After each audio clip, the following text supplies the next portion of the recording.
Hallo ihr Lieben, euch ist bestimmt schon aufgefallen, dass ich meinen YouTube-Kanal Häkeln mit Ellie zu Ellie Handmade umbenannt habe, da ich möchte, dass mein Instagram-Account und YouTube-Kanal den gleichen Namen haben.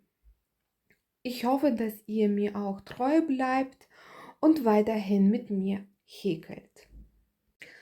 Und in diesem Video möchte ich mit euch zusammen so eine Tasche häkeln mit sehr einfachen und sehr hübschen Mustern, der Fischgrat heißt. Ich zeige euch noch mal das Innere. Ich habe hier für die Tasche auch Magnetknopf fertig angenäht und das Innere habe ich auch schon fertig. Leider bringt meine Kamera die falschen Farben rüber. Soll eigentlich Petrolfarbe sein und auf dem Video ist es sehr hübsches Blau, Marienblau. Und ja, ich gebe euch noch mal schnell die Masse, und zwar die Breite ist 32 cm, die Höhe ist bei 26 und die Tiefe hat die Tasche mit den umgehäkelten Boden 11 cm. Weiter im Video habe ich gesagt, dass ich 3 Knäule vorbereitet habe vom Ribbon 5 mm. Leider hat es mir nicht gereicht, und zwar ich habe 4,5 solche Knäule verbraucht. Also das ist der 5. Knäuel, das ist fast die Hälfte weg, da ich hier auch noch die Taschengriffe umhäkeln musste. Falls ihr ganz normale und sehr hübsche Taschengriffe habt, dann häkelt ihr nur die Hälfte um. Das erzähle ich auch noch weiter im Video. Ja, ich wünsche euch viel Spaß beim Nachhäkeln. Ich werde mich auch sehr freuen, wenn ihr Daumen hoch macht und meinen Kanal abonniert.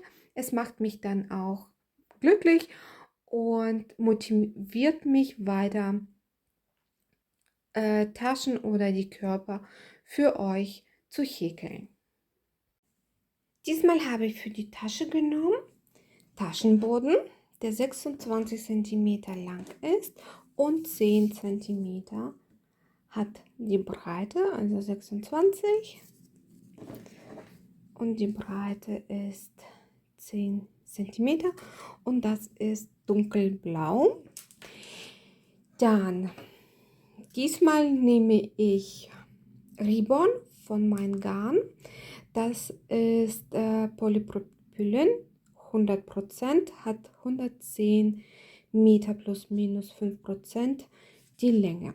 Also meine Farbe ist Petrol, aber auf dem Video ist es ja richtig schönes Blau. Aber es ist Petrol. Dann nehme ich noch, also von den Ribbon nehme ich 3 solche Rollen und 2 solche Taschenhenkel sozusagen. Also die sind aus Holz, habe ich schon lange bei mir liegen gehabt und für die Tasche möchte ich die verwenden. Und ich werde diese beiden Holzringe nochmal mit dem Garn umhäkeln. So, dann Schere, Feuerzeug und 2 Häkelnadeln. Eine kleine Häkelnadel brauche ich Boden umzuhäkeln und eine Nadel 5,5 brauche ich dann die gesamte Tasche zu häkeln.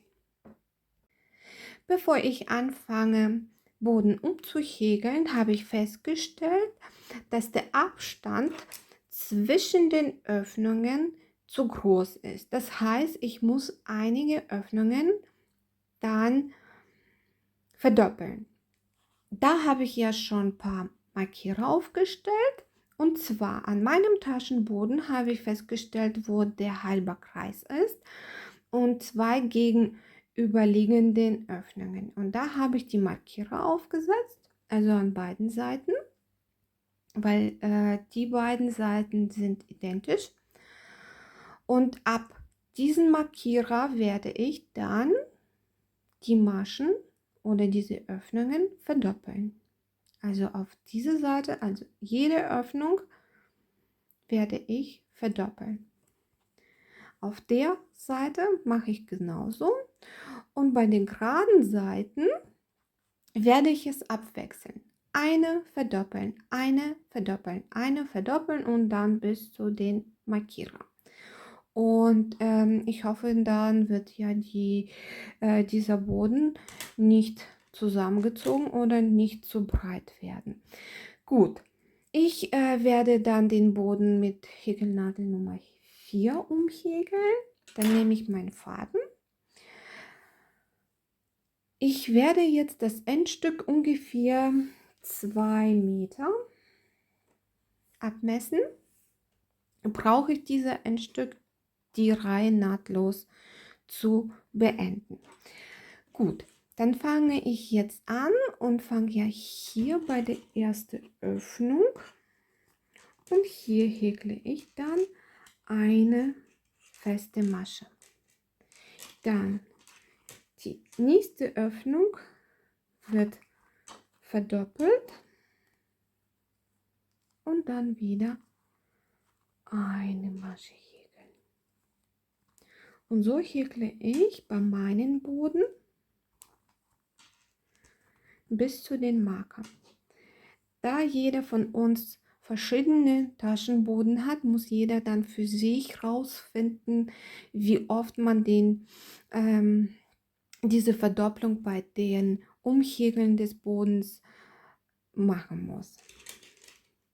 So, ich mache ja dann bei meinen Boden erstmal bei den gerade Seite jede zweite Masche verdoppeln und bei den Rundungen mache ich dann jede Öffnung verdoppeln. So, dann mache ich jetzt zu Ende und wir sehen uns, wenn ich die Reihe mit nahtlosem Übergang beende. Ich bin jetzt am Ende der Reihe angekommen, mache noch die letzten 2 Maschen und die letzte Masche beende ich mit dem Endstück. Also ich nehme jetzt das Endstück und ziehe durch diese 2 Faden durch. Dann habe ich hier querliegende Masche, gehe ich unter durch, hole den Faden und ziehe dann auf die Rückseite. Von der Rückseite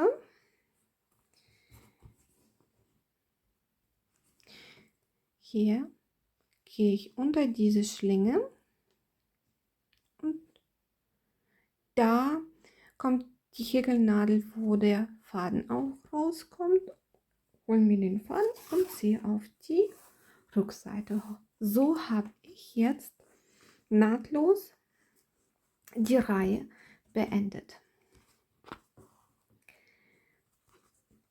So, ich wechsle jetzt zu der Häkelnadel 5,5 und beginne die Vorbereitungsreihe zu häkeln, und das ist einfache feste Maschen und die werden gehäkelt.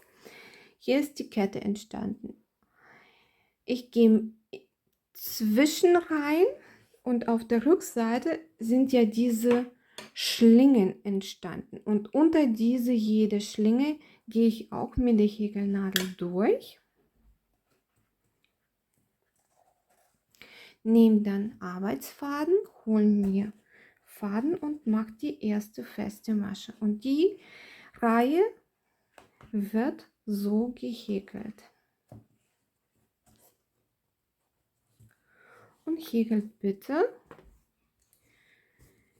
diese Vorbereitungsreihe nicht zu fest. Also unter diesen beiden Schlingen gehen, Faden holen und eine feste Masche häkeln. In dieser Reihe machen wir keine Zunahmen, also so wie die Maschen liegen. Und so häkeln wir dann bis Ende der Reihe. Bin jetzt am Ende der Reihe angekommen, mache die letzte Masche, hole den Faden und beende die Masche jetzt mit dem Endstück. Ich nehme jetzt das Endstück und ziehe durch diesen beiden Schlingen durch.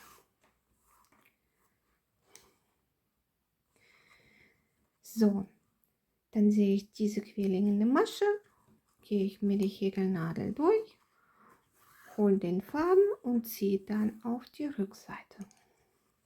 Von der Rückseite sind diese zwei Schlingen, gehe ich unter durch, hole den Faden und ziehe den Faden dann wieder raus. So habe ich wieder die Reihe nahtlos beendet. Und der Boden sieht aber so aus. Das ist jetzt die Rückseite. Und dann beginnen wir mit der ersten Reihe von den Mustern. Die erste Reihe von Muster beginnt so. Wir ziehen jetzt am Endstück und sehen, wo die letzte diese querende Masche war. Das war hier. Dann gehe ich mit der Häkelnadel nach rechts zu der ersten Masche. Das ist die erste Masche. Gehe ich in die Masche rein, hole den Arbeitsfaden und mache eine feste Masche. Dann gehe ich mit der Häkelnadel eine Reihe tiefer. Also hier die erste Masche haben wir gemacht, hier, da wo die Masche rauskommt, da gehen wir mit der Häkelnadel rein und holen uns den Faden. Dann diese Masche lassen wir aus, gehen zu der nächsten Masche und da wo die Masche rauskommt, also diese Schlingen, könnt ihr sehen, ne? Und unterdurch gehen wir mit der Häkelnadel, holen den Faden und jetzt haben wir 3 Schlingen auf die Häkelnadel und die häkeln wir zusammen. Die Masche, die jetzt zuerst gehäkelt war, ist durch diese lange Schlinge versteckt. Das schieben wir mal zur Seite, gehen in die Masche rein und machen uns eine feste Masche.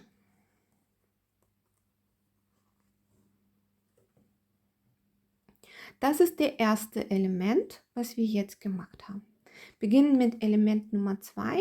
Die erste feste Masche haben wir gehäkelt. Wir gehen wieder die Reihe runter, da wo dieser Faden jetzt rauskommt. Genau da rein, holen uns den Faden. Achtet darauf, dass der Faden auch flach rauskommt, dann wird der Muster richtig zur Geltung kommen. Dann überspringe jetzt eine feste Masche, gehe zu der nächsten und beginne bei den Anfang der Masche Faden zu holen. 3 Schlingen auf der Häkelnadel und die häkle ich zusammen. Dann ist diese Masche wieder versteckt, wo diese lange Masche rauskommt. Die suchen wir und da häkeln wir eine feste Masche raus. Der zweite Element ist jetzt auch fertig. Beginnen mit dem ersten. Die feste Masche haben wir schon fertig. Wir gehen da rein, wo dieser lange Faden rauskommt. Holen uns den Faden. Dann eine Masche auslassen. In die nächste Masche, wo die Masche rauskommt. Faden holen. 3 Faden auf der Häkelnadel und die häkeln wir zusammen. Dann diese lange Masche ziehen wir zur Seite. Da ist die feste Masche versteckt. In die Masche gehen wir rein und dann häkeln wir uns eine feste Masche. Das ist schon das dritte Element.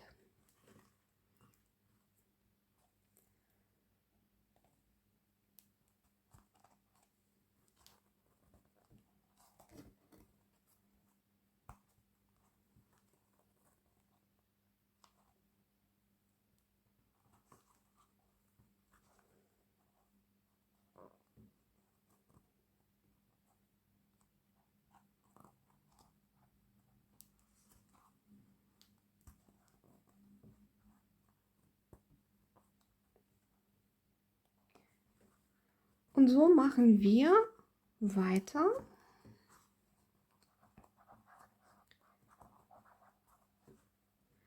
Bis Ende der Reihe.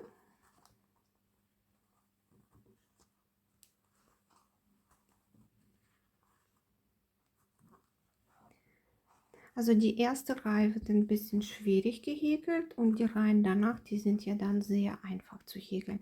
Weil hier müssen wir auch genau gucken, wo wir die ganzen Maschen rausziehen müssen. Und bei der Reihe Nummer 2 und die Reihen danach geht es schon einfacher. So, und dann häkeln wir bis Ende der Reihe.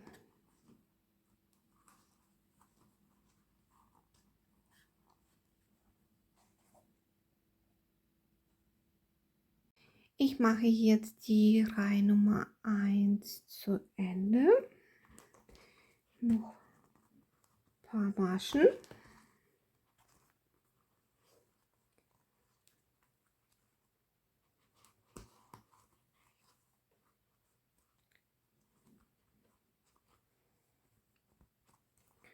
Und dann noch der letzte Element.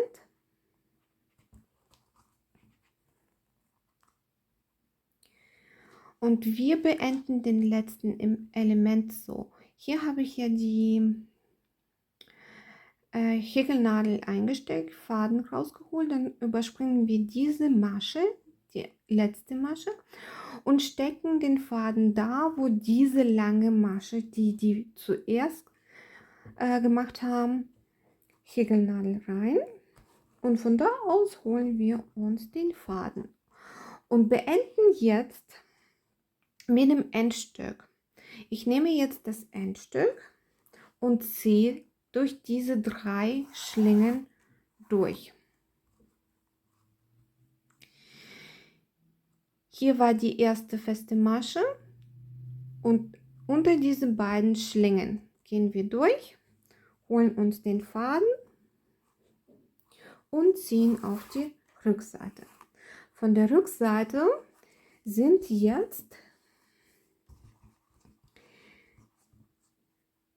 2 Schlingen und noch die Hälfte von dieser Masche entstanden. Also insgesamt 3 Schlingen und dadurch gehen wir, nehmen uns den Faden und ziehen den Faden auf die Rückseite. Und so haben wir die erste Reihe mit nahtlosem Übergang beendet. So, wir beginnen mit der Reihe Nummer 2.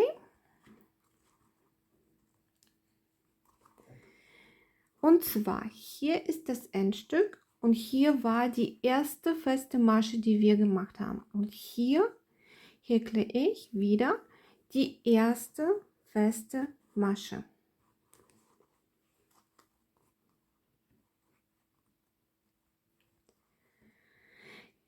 Jetzt gehe ich die Reihe wieder tiefer, da wo die Masche rauskommt. Also das ist die erste Masche in der zweiten Reihe und hier kommt die Masche raus. Da gehe ich rein, hole den Faden.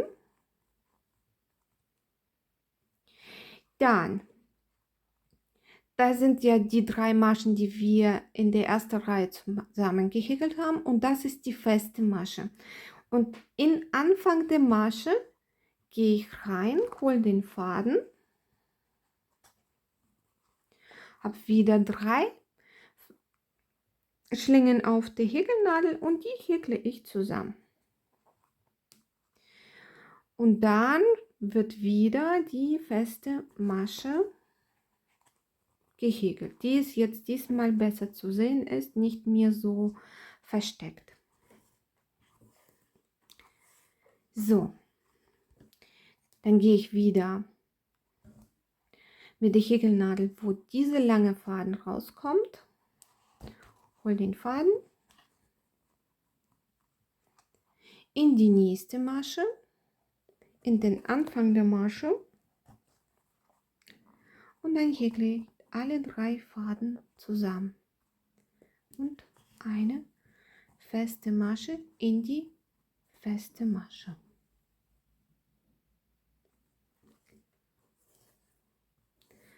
Also die zweite Reihe und die Reihe danach werden gleich gehäkelt. Faden rausholen, hier ist die feste Masche, in den Anfang der festen Masche rein, Faden holen, alle 3 Schlingen zusammen und dann die feste Masche in die Masche holen, häkeln. Nochmal. Faden holen. Bei der festen Masche in den Anfang gehen.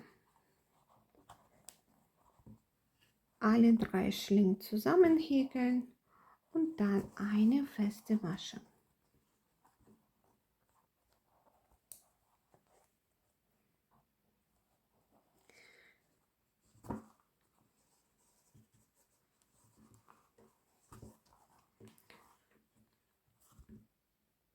Anfang der feste Masche, Faden holen, alle 3 Maschen zusammen und die feste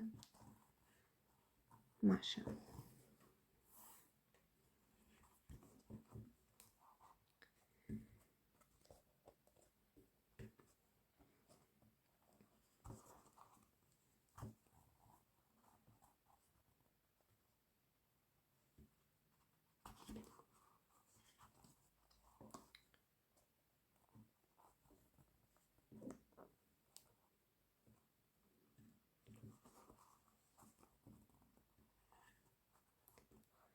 Und so häkeln wir die Reihe zu Ende. Ihr müsst erstmal keine Angst haben, dass es so flach liegt. Wenn man ein paar Reihen gehäkelt hat, kann man ja auch schon die Wände von der Tasche so hoch ziehen. Und wenn man so 5, 6 Reihen gehäkelt hat, dann sieht man diesen Muster und der ist richtig schön. So, wir häkeln jetzt dann die Reihe Nummer 2 zu Ende. Dann zeige ich nochmal, wie der Übergang gemacht wird und die Reihe Nummer 3 beginnt. Ja, wir sehen uns, wenn die Reihe 2 zu Ende ist. Die Reihe Nummer 2 ist fast beendet. Ich mache noch den letzten Element. Hier stecke ich die Häkelnadel rein. Dann habe ich 3 Faden auf die Häkelnadel. Nehme das Endstück und häkel alle 3 Faden mit dem Endstück. So. Hier war die erste feste Masche. Hier sind 2 Schlingen. Gehe ich unter durch, hole den Faden und ziehe auf die Rückseite. Von der Rückseite haben wir jetzt 3 Schlingen, 2 und 3, Faden holen und auf die Rückseite ziehen. So haben wir jetzt nahtlos die Reihe beendet. Schön am Faden ziehen, dass das nicht alles schlabbert. So, nach jeder Reihe stelle ich den Boden ja so und richte schon mal die Wände. Und wir können jetzt mit der Reihe Nummer 3 beginnen. Die beginnt genauso wie die Reihe Nummer 2. Hier war die erste Masche in der Reihe Nummer 2. Stecken die Häkelnadel in die Masche rein, holen uns den Arbeitsfaden und machen eine feste Masche. Dann gehen in den Anfang der Masche, Faden holen, dann in die nächste Masche, Faden holen und dann alle 3 Schlingen zusammen und die feste Masche häkeln.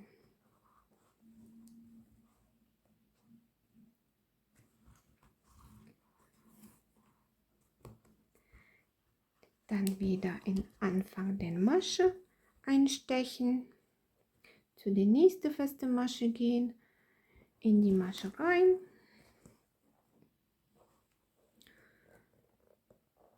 drei Faden zusammenhäkeln, dann eine feste Masche häkeln. Und so häkeln wir Reihe zu Reihe. Ich habe jetzt die erste Rolle zu Ende gehäkelt und der Muster sieht einmal so aus.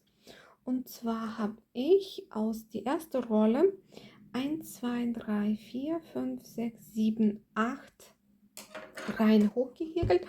Und das ist jetzt das Endstück und ich wollte zeigen, wie man die beiden Endstücke miteinander verbindet. Also die neue Rolle mit dem Endstück. So, ich habe ein kleines Stückchen abgeschnitten, nehme dann das Feuerzeug und lasse das ein wenig anbrennen, beiden Seiten. Dann drücke ich die so zusammen, warte ein paar Sekunden und dann drücke ich die zusammen. Also es ist sehr heiß. So, und dann kann ich weiter anfangen zu häkeln. Hier beginnt meine neue Reihe und hier mache ich dann die feste Masche. So, und dieser Stück habe ich jetzt hier in der Schlinge versteckt und man sieht ja nicht da, wo die neue Rolle angefangen hat. Und dann häkeln wir weiter,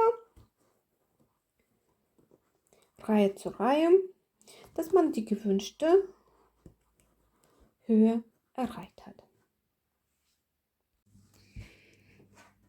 Ich habe die Reihen soweit weiter gehäkelt und bei mir sind es 28 Reihen geworden und ich möchte jetzt die letzte Reihe machen und zwar das ist die Kettmaschenreihe. Sieht einmal von innen aus und bei der vorletzten Reihe ist mir das Endstück zu Ende gekommen.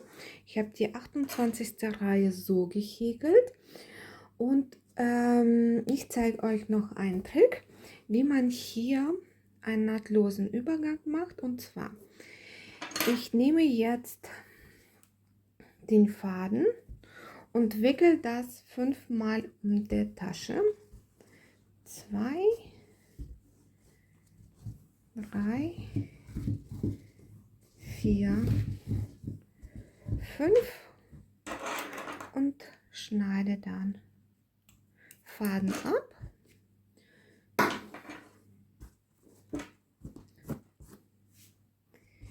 So.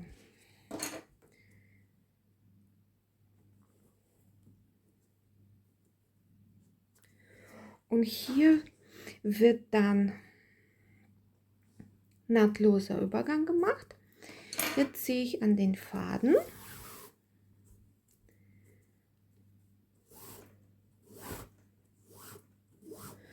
und verbinde es genauso wie mit dem mit dem Endstück, nahtloser Übergang, genauso wie es die Reihen davor waren.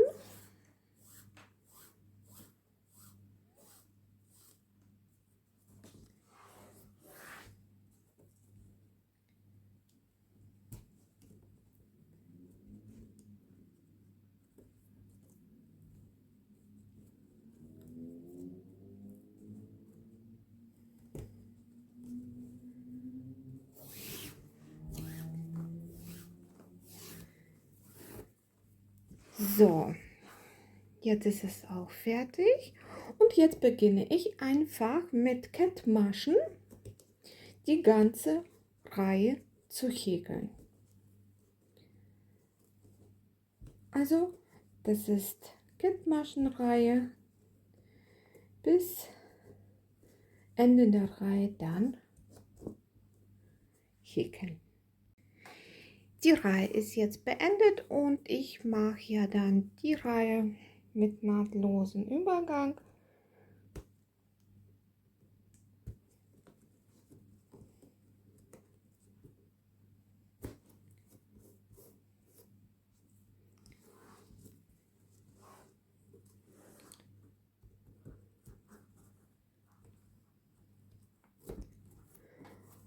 Und hier auf der Rückseite verstecke ich noch das Endstück und dann ist die Tasche fertig.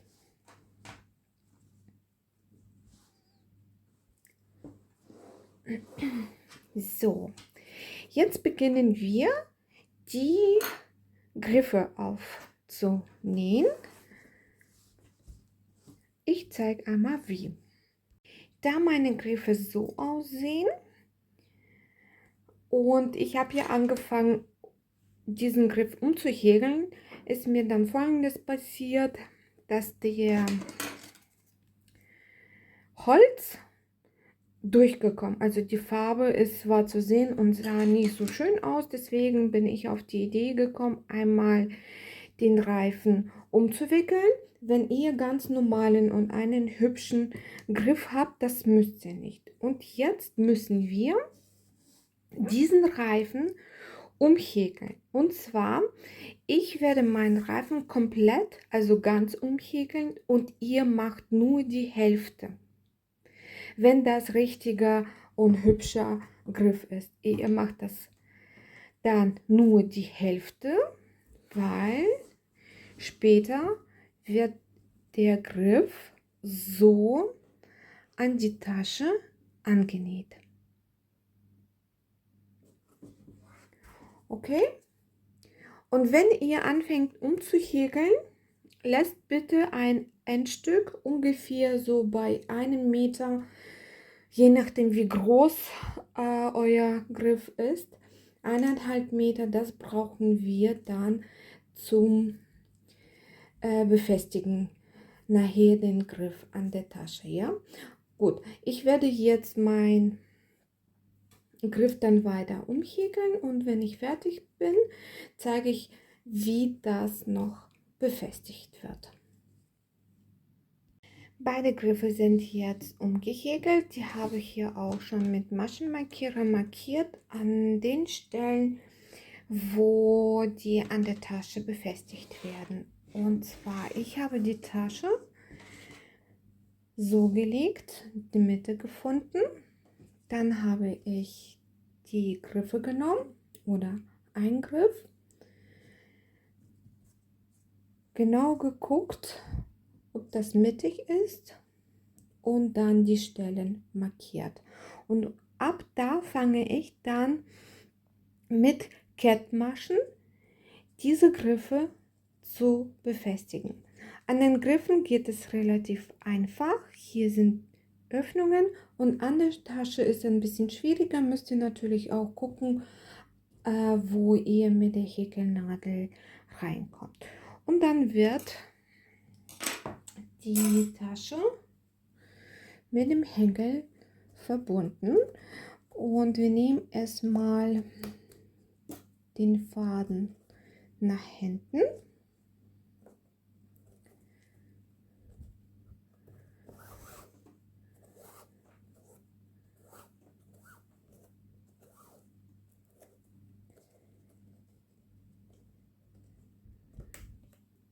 Und dann fangen wir mit Kettmaschen die Griffe zu befestigen. Ich mache mir jetzt ein bisschen leichter und dass es mir hier den Griff bleibt, wo der ist. Die Maschenmarkierer halten es leider nicht fest, die kommen immer wieder raus. Ich habe ein Stück vom Faden genommen und verbinde dann Griff und die Tasche so mit einem Knoten zusammen und dann weiß ich, so soll ich dann den Griff mit Kettmaschen verbinden. So, und dann, wenn eine Seite fertig ist, macht ihr auch genauso die zweite Seite und dann ist die Tasche fertig. Beide Griffe sind jetzt angenäht und die Tasche ist komplett fertig. Die werde ich noch mit dem Bügeleisen bügeln und die Tasche richtig ins Form bringen. Sieht einmal so aus. Das ist der Boden. Die Tasche sieht einmal so von innen aus. Die Endstücke habe ich auch schon versteckt. Und ich werde an meine Tasche noch einen Magnetknopf befestigen. Oder man kann ja auch einen Reißverschluss annähen. Das ist ja natürlich auch jedem selbst überlassen. Und die Tasche kann man entweder an den Griffen festhalten und tragen. Oder man kann ja auch einen Gitarrengurt nutzen. Habe ich sogar auch ein passend mit solche zwei Karabiner. Also das ist ja auch nach Wunsch, muss natürlich auch nicht sein. Auf meine Stelle war es das schon. Ich wünsche euch dann viel Spaß beim Nachhäkeln. Ich werde mich natürlich auch noch freuen, wenn ihr einen Daumen hoch macht, meinen Kanal abonniert und mir die Kommentare hinterlässt. Ja, dann viel Spaß beim Nachhäkeln und bis zum nächsten Mal. Tschüss!